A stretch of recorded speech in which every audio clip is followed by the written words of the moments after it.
This is Ag Matters PM from the Iowa Agribusiness Radio Network, brought to you by the Iowa Soybean Association. Your daily recap of the information that affects Iowa's farmers, producers, and consumers, right here in the heart of the heartland. With reports from our award-winning broadcast team of Dustin Hoffman, Riley Smith, and Mark Magnuson. Now, from the IARN studios in Des Moines, here's Riley Smith. Well, good day and welcome to Ag Matters PM from the Iowa Agribusiness Radio Network. I'm Riley Smith. Today is Monday, October 24th, 2022. We're so glad you can join us today. In today's episode, I have some coverage from USDA Secretary Tom Vilsack as he visited a facility in Panora to announce some funding for small-town rural Iowa businesses and just provide some more support for them. We also have a check of that ag weather outlook, but first, let's run down the markets. It's time now for the Ag Matters PM Closing Market Summary, your source for market analysis and settlement prices from the day's trade in Chicago, courtesy of the folks at agmarket.net. Well, we're at the close of another trading day in the ag marketplace, and for a bit of analysis, we go to Robin Schmahl of agmarket.net. First off, Robin, what do we see going on in the grains today? Well, it was interesting that we did see the pressure on soybeans because the export inspections were phenomenal for soybeans at 106.1 million bushels. That was up 35.4 million bushels over last week. So that really should have provided some support, but we're just dealing with a harvest pressure. We're dealing with the low Mississippi River and lighter barge loadings to move out of there. And then maybe some of it has to do with the potential for a rail strike still on the table yet, as some of the railroads or the unions rejected some of the sick time demands for the railroad track workers, and it seems like the railroads are unwilling to give any on that standpoint as far as concessions. So there's a lot of different things coming in on different sizes, but also on different sides, but also. Argentina's been really dry, but they're expected to get some pretty significant thunder showers here in the next 2 days, Tuesday, Wednesday. But then after that, we're looking at more of a prolonged dry period again. So this is a lot of different things that are working together in that market. So whether we're seeing some weakness because of uncertainty, or whether we're seeing some weakness because harvest is bringing soybeans into the market. Corn into the market, we're not able to move those like we want to move them, so it's backing up into the system. But on the other side, the end users are seeing higher prices. So we've got a significant dynamic that's going on in place here now. Corn exports, they were up 18.5 million bushels. They were up 400,000 bushels. So kind of not too bad from last week. So corn actually kind of moved back and forth. We were down about 5 cents or 6 cents early. Then we kind of moved up to positive, and then toward the end we kind of slipped back again. Uncertainty in which way to go with that. Now Argentina corn plantings, it's the slowest start to their corn planting that they've seen on record. So some of the early corn, because of the dryness, they're not even planting. They're planting some of the later corn varieties at this point in time. So that could mean a lot less coming out of that, but there's a growing season to take place yet. So that would be considered bullish as far as overall demand for corn could be concerned down the road. Now, there's a lot of concern over the Mississippi River and what's happening there. And if you couple that with the rail system, it's got the market pretty well up in limbo, or hanging in limbo, because they don't really know which way things are going to go and how things are going to settle out. Now, wheat export inspections were 4.6 million bushels. That was actually down 4 million bushels from the week before. So that's pretty significant. And the value of Argentina exports on wheat are down $1.2 billion because they're looking at less wheat being moved out of the country because of the drought. Now, stuff moving out of Ukraine is moving fairly well, but it's actually not to where it was, obviously, pre-war levels. But they are still, at this point in time, still moving some stuff out of the country. All right, and what are we seeing on the other side of the marketplace in the livestock complex? Well, the cattle on feed report that came out on Friday was supportive to the market. Now, the numbers came in actually close to where the trade had estimated, because cattle on feed was estimated at 99.1%, came in at 99.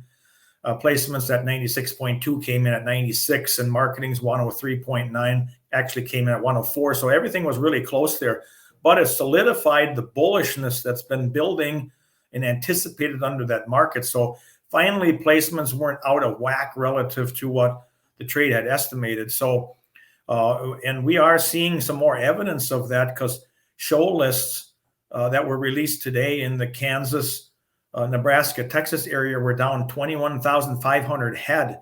That's pretty substantial when you're starting out the week. And we saw cash $3 to $4 higher last week, as packers seemed to be short bought. Didn't really seem to get enough purchase last week. Moving into this week off of that cattle on feed report, now lower show lists. Feedlots are going to be determined to hold out for more. And now the question comes in is, how far can we go before we are going to see some impact on demand, and maybe having to see some packers starting to slow some of the chain speed. But right now we can bask in the idea that cattle markets are going to be moving higher. And the December contract, for one, today marks 14 consecutive days that December live cattle have made new highs, or I should say higher highs.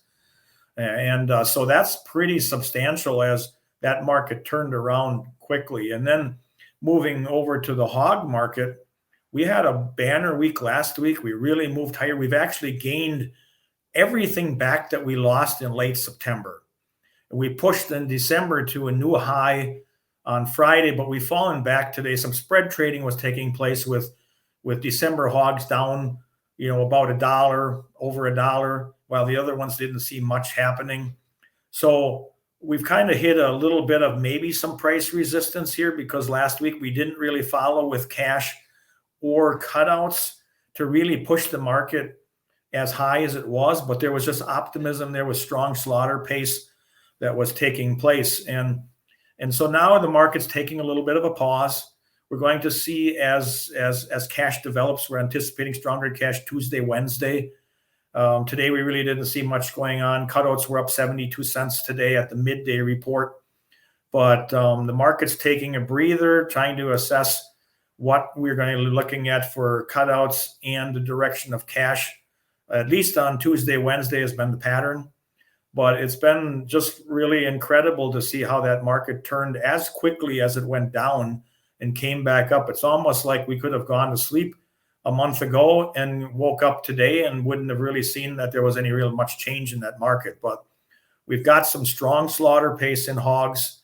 That indicates that we may be seeing continued strong export market, and we indicates that we're seeing some strong consumer demand at the present time. All right, Robin, lots of great information today for those of our listeners and our viewers who would like to get in touch and learn more from the folks at agmarket.net. How can they do that? They can call me directly at 877-256-3253 or go to our website, agmarket.net. We have the number to the general office there, and anybody that's available will be able to pick up and help. All right, Robin. Well, it's great visiting with you as always, and we look forward to talking with you again soon. All right. Thank you, and have a great week. That again was Robin Schmahl of agmarket.net. We'll go ahead and take a look at how those numbers closed. That's courtesy of the folks at Bar Chart. December corn is down 2 3/4 at 681.5. November soybeans down 23.5 at 1372 even. January soybean meal down 790 at 402.40. Soybean oil up 19 at 69.16. Chicago wheat down 12 even at 838 3/4. Minneapolis spring wheat down 3 3/4 at 957 3/4. Kansas City hard red wheat down 10 1/4 at 938 even, and December oats down 14 even at 362 1/4. On the Merc, October live cattle up 112 at 151.60. Feeder cattle up 40 at 175.67. December lean hogs down 120 at 87.92. Pork cutout down 22 at 97.77. And Class 3 milk down 2 cents at 21.80. And that's been a check of the markets here on Ag Matters PM. We're going to go ahead and take a quick break to hear from our sponsor, the Iowa Soybean Association and the Soy Checkoff. When we come back, I have some of Secretary Vilsack's comments from his visit to Panora, Iowa last Friday. This is Ag Matters PM. Iowa Soybean Association is driven to deliver for Iowa's 40,000 soybean farmers. We're proud to provide objective agronomic research, a helping hand with soil and water stewardship, and timely industry news powered by the Soybean Checkoff. Learn more at iasoybeans.com. Welcome back to Ag Matters PM from the Iowa Agribusiness Radio Network. I'm Riley Smith. Like I said, on Friday, Secretary Tom Vilsack was in Panora to announce some funding from the Food Supply Chain Guaranteed Loan Program. That's $11.1 million that's going to Crystal Freeze Dry LLC. That's a plant in Panora that produces freeze-dried eggs and some products for that. A lot of that usually goes to the military for MREs. And Vilsack just announced how that funding is being provided and what it's intended for. You know, one of the most amazing things about this particular company is its commitment to reducing food loss and waste. It's an issue that sometimes doesn't get a lot of attention, but needs to get quite a bit of attention because at any point in time, anywhere in this country, 30 to 40% of what we grow and raise is not consumed in the way I think all of us would like to see. And this is a company that I think is committed to helping with technology, with innovation, with entrepreneurship, reducing food loss and making sure that folks get that food dollar spent and invested in the proper way. Congresswoman, you will know that with food loss, the average American family basically wastes about $1,500, between $1,500 and $2,000 a year, just in food that's not consumed the way it should be consumed. And so we really have work to do. And this company, I think, is a leading edge in terms of technology on food loss and waste. Appreciate it very much. The Congresswoman mentioned the American Rescue Plan, and I think it's important to sort of reflect back where we were about 20, 21 months ago. The economy was really in tough shape. We were very close to a depression. The Congresswoman and her colleagues in Congress decided to provide resources under the American Rescue Plan. And I think it was consistent with the President's desire to rebuild and strengthen the middle class in this country. At the end of the day, the greatness of America, I think, is very much a result of that middle class growing and expanding. And as the President likes to say, let's build it from the bottom up and the middle out, which means good paying jobs like the ones at this facility. What can we do to provide help and assistance to these kinds of facilities and businesses so that they can indeed strengthen that supply chain? We learned during the pandemic that as efficient as our food system was in the country, it was not as resilient as it needed to be. So the American Rescue Plan basically provided resources to the Department of Agriculture with the instruction from Representative Axne and her colleagues in Congress, use these resources to strengthen, to create a greater and more resilient food system. And we went about doing that business, and one of the programs that we established was a loan guarantee program focused on what we refer to as the middle supply chain. From the time of food and commodities being processed to the time that it ultimately gets to the consumer, there's a wide supply chain in the middle that needs to be strengthened. And this company represents a good example of that. They take eggs that are being produced here in Iowa, the #1 egg producing state in the country and the largest egg producing area in the world. They see that as an economic opportunity. Eggs are produced, they're cracked, they're put into liquid form.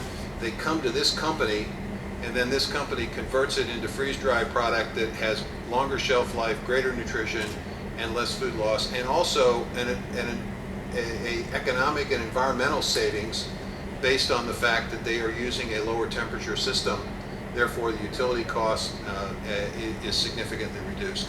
So all of this plays into this notion of building a strong and regional food system. Our Food Supply Guarantee Loan Program is really designed to make it easier for banks and local community banks to be able to provide resources to companies like this. The Community State Bank here locally basically partnered with the company here and basically provided the resources to be able to allow them to expand their operation. Now that expansion is going to involve basically purchasing additional equipment. It's an opportunity for working capital. It's an opportunity as well for them to feel comfortable about adding additional jobs to this plant, so that they would add to the 33 folks that you currently employ. Maybe another 5 to 7 folks will have good paying employment opportunities here in Panora. And this is what it's all about, strengthening that supply chain so that those egg producers in Iowa continue to have market opportunity.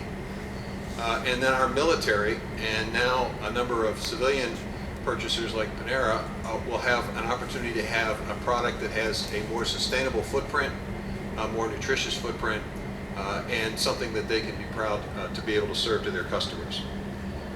As important as this program is to this particular company, this is the first public announcement of these loans. We set aside $100 million of the American Rescue Plan to set this guaranteed loan program up. Now the great thing about loan guarantee programs is that you can actually use those dollars multiple times. And we felt that we could get potentially $1 billion of activity out of this particular program. To date, we've approved 14 loans, which we'll be announcing over a period of time, about $284 million of loan approvals to date. There are another 31 loans in various stages in the process, representing about $440 million of additional opportunity.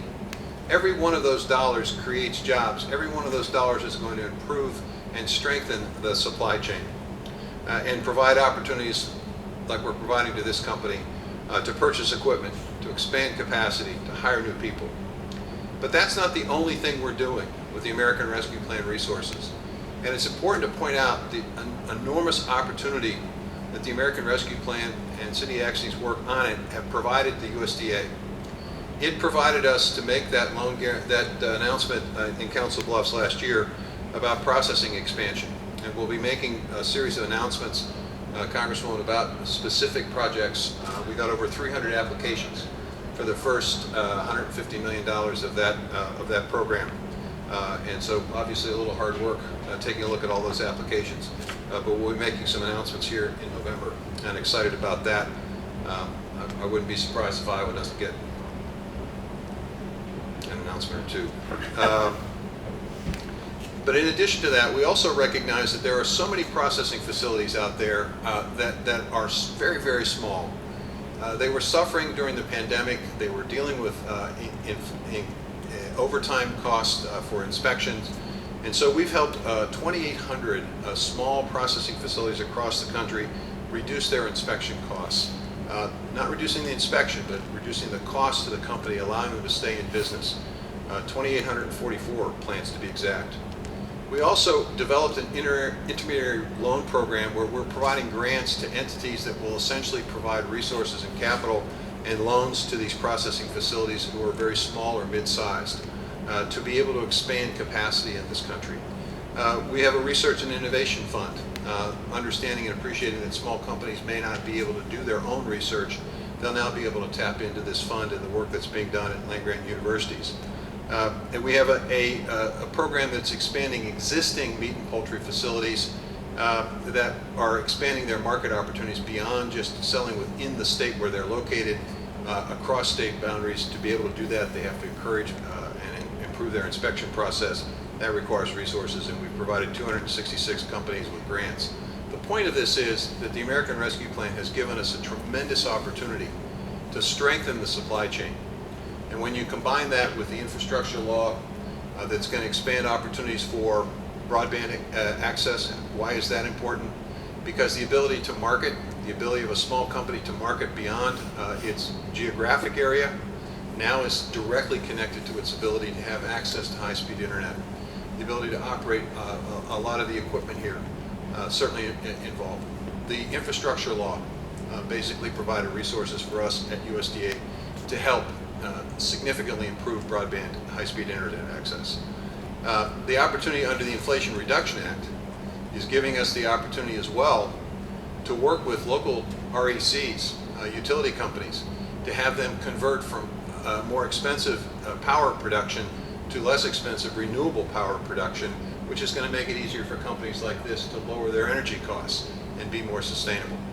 And our Climate Smart Commodity Initiative tremendous response from farmers and ranchers and producers all across the country, helping us to transform agriculture as we know it and creating new revenue streams for farmers. So it's an exciting time at USDA. A lot of activity, a lot of work going on, a lot of hard-working folks at Rural Development working on programs like this.